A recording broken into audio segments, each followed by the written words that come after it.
Magandang araw po sa inyong lahat. Salamat sa Panginoon na tayo po ay binibigyan niya ng panibagong araw sa ating buhay. Ang bawat araw po ito ay isang regalo buhat sa atin pong Panginoon at sapat na po ito upang tayo ay magpasalamat sa Kanya. Amen. So ang ibabahagi ko po sa inyo sa araw na ito is about readiness, no? Yung kahandaan po natin.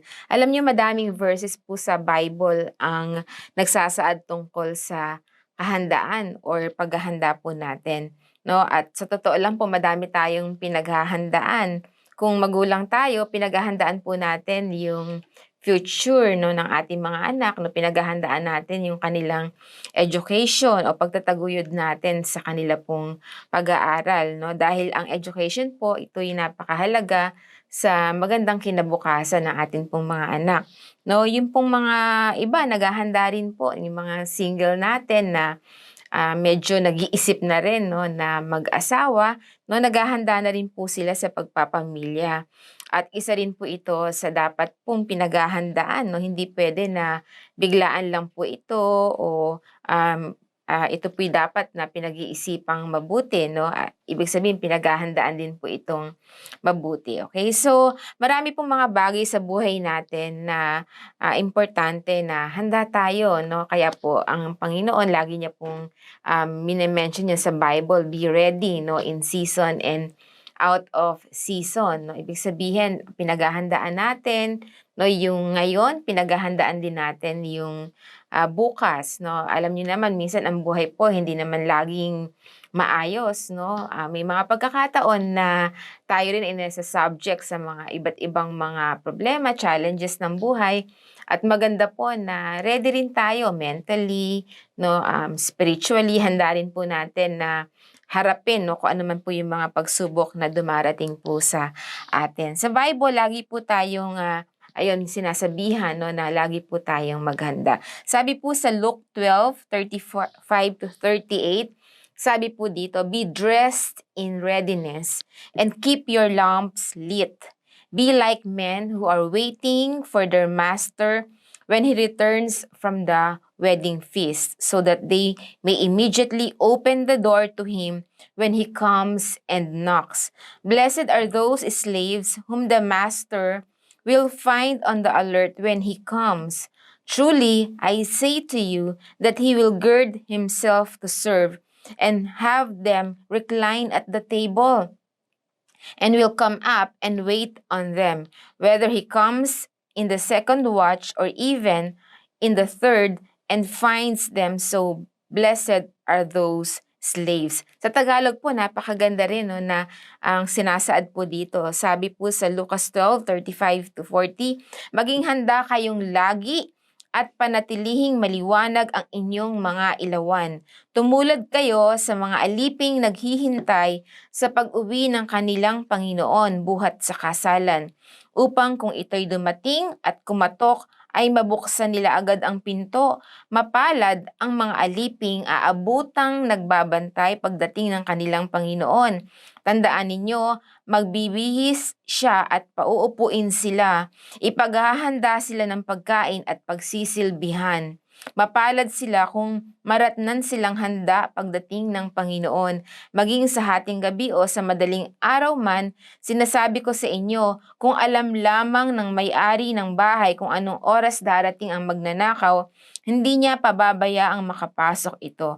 Kaya kayo man ay dapat na humanda, sapagkat darating ang anak ng tao sa oras na hindi ninyo nalalaman." Amen. So, ito po'y malinaw na malinaw 'no, na sinasabi po dito na tayo daw po ay maghanda sa muling pagbabalik ng Panginoon. At sinabi pa nga po niya dito 'no, na maging tulad tayo ng mga alipin 'no, na naghahanda sa muling pagbabalik ng kanilang amo mula buhat sa kasalan 'no. At sinasabi dito 'no, na pinagpala daw yung mga alipin na naghahanda 'no, sa pagbabalik ng kanilang Panginoon. Amen. So, nakita ko po rito may mga ilang puntos 'no, na naghahanda tayo.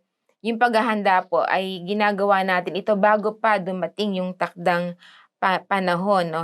We don't want the time to come that we are unprepared. Kaya po yung mga preaching sa'tin, napapansin po natin, 'no, ito'y paghahanda at, ino-orient tayo or muli tayo'y pinapaunawa sa'tin, 'no, yung pagdating ng panahon na ang ating Panginoon ay babalik na siya. Amen. So, dahil nais po natin handa tayo, ayaw natin na ma-caught up tayo na dumating ang Panginoon at hindi tayo ready at hindi tayo makakasama, 'no, ng ating pong Panginoon.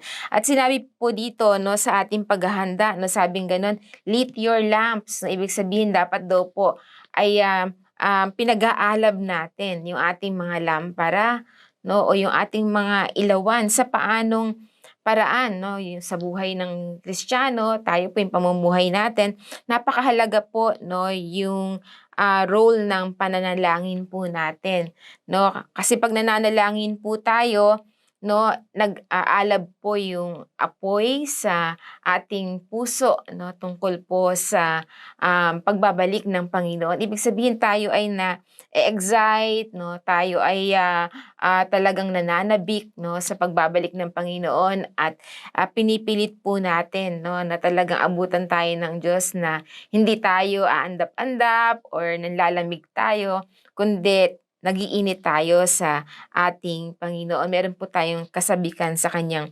muling pagbabalik, 'no. So sabi po sa Luke 21:36, "But keep on the alert at all times, praying that you may have the strength to escape all these things that are about to take place and to stand before the Son of Man." So sinabi po dito, 'no, yung panalangin po natin that we may have the strength.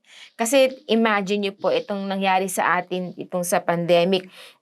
Talagang nag-require po ito ng sobrang, lakas natin. Hindi lang lakas ng pisikal, 'no, lakas din po ng emosyon natin, lakas din ng ating pag-iisip kasi na-subject tayo sa iba't ibang mga concerns, 'no, at mga challenges sa ating mga buhay. So yung pong panalangin ay malaking bagay po ito. I'm sure na lahat po tayo ay hanggang ngayon buhay pa, 'no, at, malakas pa dahil tayo po ay nananalangin. Siguro kung hindi tayo tinuruan ng Panginoon na manalangin or hindi talaga natin pinurpose sa heart natin na talagang tayo po ay, manalangin, dumulog sa Panginoon, humingi ng awa, ng kanyang tulong sa mga panahon na tayo po ay, talagang may mga pinagdadaanan, matinding pinagdadaanan. Siguro po hindi natin makakayanan, 'no, na tumayo, 'no, sa mga hamon ng atin pong mga buhay. So, yun po kasing mga problema malakas yung pag-consume niyan sa ating, lakas, 'no, maging sa ating kaisipan. Minsan pagka sobrang isip ka ng isip, 'di po ba nakaka-exhaust yun, nakaka-drain yun, iba nagli-lead pa yun sa depression, okay. So, pero po kung tayo'y nananalangin, 'no, merong ibang klaseng lakas na idinudulot ito sa atin. Kasi alam niyo po 'pag nananalangin tayo, humuhugot tayo ng lakas buhat sa Panginoon at alam naman natin si Lord hindi siya nauubusan ng lakas at extraordinary po yung strength na binibigay ng Panginoon sa atin 'pag po tayo ay nananalangin. Kaya nga minsan yung mga nagpe-prayer and fasting, ibang klase yung lakas nila. Bagamat 'no, hindi sila kumakain 'no, ay, pagkatapos ng fasting 'no, mas higit po yung spiritual strength 'no, na nararamdaman po natin, okay. So, 'pag nananalangin po tayo 'no, winawasak nito yung mga anumang kabigatan, yung mga mabibigat na pamatok na meron po tayo ano, kamukha po ng binanggit ko kanina, napaka-powerful po ng panalangin at ito yung bagay na 'wag po natin, ine-neglect 'no, na gawin po natin araw-araw or, every time 'no, na maging conscious po tayo na, andun tayo sa presensya ng Panginoon. Actually, hindi naman kailangan nasa isang kwarto ka 'no, nananalangin ka. Kahit nasaan kang lugar 'no, ano yung ginagawa mo, conscious ka sa presensya ng Panginoon. Amen? So, patuloy po tayong manalangin sa paanong paraan pa tayo nakapaghahanda or ay yung ating lampara ay nagniningas 'no. 'Pag po tayo nagbabasa ng Bible, na 'pag pinupuno natin ang ating isip at puso ng salita niya, lumalakas po tayo. Kasi may kakaibang pag-asang hatid po sa atin ang salita ng Diyos, no? Lalo na sa ating mga kaluluwa. Kasi mga kaluluwa po natin, eto minsan yung nakakaramdam, no, ng kapaguran, no, nakakaramdam ng kabigatan, no, nawawalan ng pag-asa. Subalit ang salita po ng Diyos, no, napaka makapangyarihan, no, pinapawi po nito anuman yung mga kabigatan, ano man yung mga kawalang pag-asa na atin pong nararanasan. Kaya wag po nating baliwalain. Number 1, yung manalangin.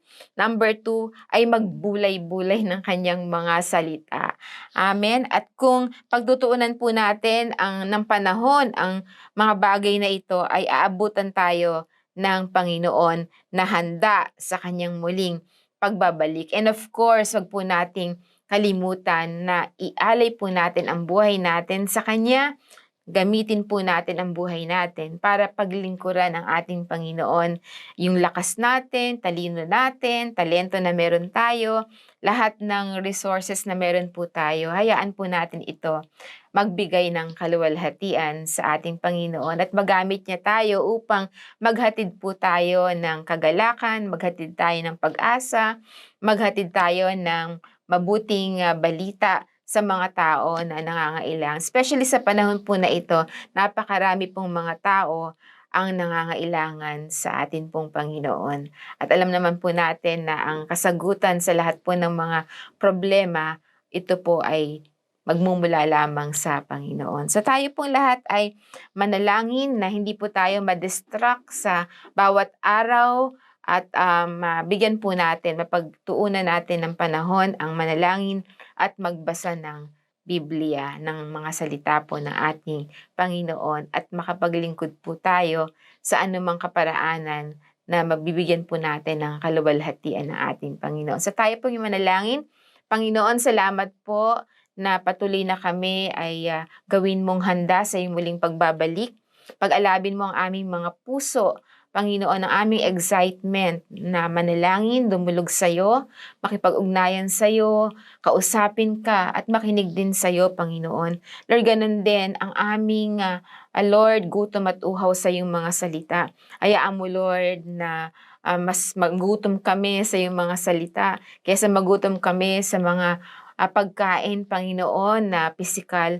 Salamat po, O Diyos. Hayaan mo, Lord, na you will fill us, Panginoon, with your presence. Lord, pag-alabin mo ang aming mga damdamin patungo sa iyo, Panginoon, yung passion namin sa iyo. At hayaan mo, Lord, na mag-overflow ang aming, Lord, pagnanasang ito, Lord, sa presensya mo at sa pamamagitan ng, Lord, overflowing din na pagmamahal namin sa kapwa namin. At Lord, makapaglingkod kami sa paraan na ang mga tao ay makakilala sa iyo, Panginoon.